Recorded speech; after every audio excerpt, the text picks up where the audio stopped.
नमस्कार, आप सभी का फिर से स्वागत है। बंगाल की खाड़ी पर बनने वाले सिस्टम को लेकर लेटेस्ट अपडेट का ये बुलेटिन आप मेरे साथ देख रहे हैं। और एक तरफ जब किसान उम्मीदें खो रहा है, उम्मीदें टूट रही है, दूसरी तरफ अल नीनो लगातार मजबूत हो रहा है, जिसे समुद्री दानव के नाम से भी कहा जा रहा है। ये समुद्री दानव 2023 में आया था, लेकिन फिर अब 2026 में अपना आतंक मचाने को तैयार है। और इस बीच बंगाल की खाड़ी पर सिस्टम के बनने की आहट लगातार बढ़ रही है। और आप जो ये स्क्रीन पर मॉडल देख रहे हैं, ये कोई पुराना मॉडल नहीं है, ये अभी का रिसेंटली का जीएफएस का मॉडल है, जो कि लगातार इंडिकेट कर रहे हैं कि एक तगड़ा सिस्टम बे ऑफ बंगाल पर फॉर्मेशन कर सकता है। ईसीएमडब्ल्यू मॉडल, ईसीएमएआई मॉडल भी लगातार इंडिकेट कर रहे हैं कि जुलाई के पहले सप्ताह में बे ऑफ बंगाल पर एक मजबूत सिस्टम का फॉर्मेशन हमें देखने को मिल सकता है। तो चलिए जानते हैं कि ये सिस्टम कब तक बनेगा, कितना मजबूत होगा और देश के मॉनसून को किस तरह से प्रभावित करता हुआ आगे बढ़ाएगा। तो फिलहाल अब आप स्क्रीन पर देख सकते हैं जीएफएस मॉडल, जो कि इंडिकेट कर रहे हैं कि उत्तर पूर्वी बंगाल की खाड़ी यानी कि म्यांमार से लगे हुए क्षेत्रों पर एक साइक्लोनिक सर्कुलेशन का फॉर्मेशन में देखने को मिल सकता है।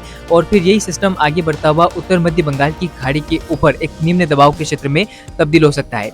यहाँ से सिस्टम और ज्यादा मजबूती लेकर जब उड़ीसा के तटों के पास पहुंचेगा तो ये एक डिप्रेशन का फॉर्मेशन कर सकता है, ऐसा अभी मॉडल इंडिकेट कर रहे हैं। और अगर ये सिस्टम यहाँ से रिकवरी करता है या फिर इसी दिशा में आगे बढ़ता है, कहीं पर भी जाता है, तो निश्चित तौर पर ये भारी बारिश करेगा, साथ में कुछ इलाकों में अति भारी बारिश के चलते बाढ़ जैसे हालात को भी पैदा कर सकता है। हालांकि अब देखने वाली बात है कि ये सिस्टम आगे किस तरह से मजबूत होता है। फिलहाल अब मैं आपको दिखाता हूँ कि ये सिस्टम किस तारीख के दौरान बनेगा, यानी कि इसकी शुरुआत कहाँ से होगी।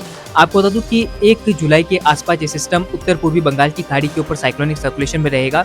फिर संभावना है कि 2 और 3 जुलाई के बीच में ये सिस्टम एक निम्न दबाव का क्षेत्र बन जाएगा, जो कि उत्तर पूर्वी बंगाल की खाड़ी के ऊपर रहेगा। और फिर ये सिस्टम यहाँ से संभावना है कि और ज्यादा स्ट्रॉन्ग होकर आप देख सकते हैं कि 4 जुलाई के आसपास एक डिप्रेशन का फॉर्मेशन कर सकता है और लगातार उड़ीसा के तटों की ओर ये सिस्टम आपको बढ़ता हुआ नजर आ सकता है। तो मॉडल अब पूरी तरह से इंडिकेट कर रहे हैं कि ये सिस्टम बंगाल की खाड़ी पर काफी ज्यादा मजबूत हो सकता है और मॉनसून सीजन का ये पहला मजबूत सिस्टम आपको देखने को मिल सकता है, जो कि हो सकता है कि भारी बारिश करे, अति भारी बारिश करे, साथ में देश के अंदरूनी भागों की ओर जब ये बढ़ेगा तो काफी अच्छा ये बारिश लेकर जाएगा, जहां पर इस समय बारिश नहीं हो रही है और सूखा पड़ा हुआ है। साथ में बारिश की चिंताएं लगातार बढ़ रही है, किसान डरे हुए हैं कि कहीं अल नीनो इस बार सूखे की स्थितियों को पैदा न कर दे। तो ऐसे में उन किसानों के लिए काफी अच्छी खुशखबरी है ये कि एक तगड़ा सिस्टम जो कि मध्य भारत की ओर बढ़ सकता है और इसी सिस्टम से किसानों की जो उम्मीदें लगातार खो रही थी वो फिर से मजबूत होती हुई नजर आएगी। फिलहाल के इस वीडियो में इतना ही। लगातार जुड़े रहे मेरे साथ, वीडियो को लाइक कीजिएगा, चैनल को सब्सक्राइब करना ना भूलें। धन्यवाद।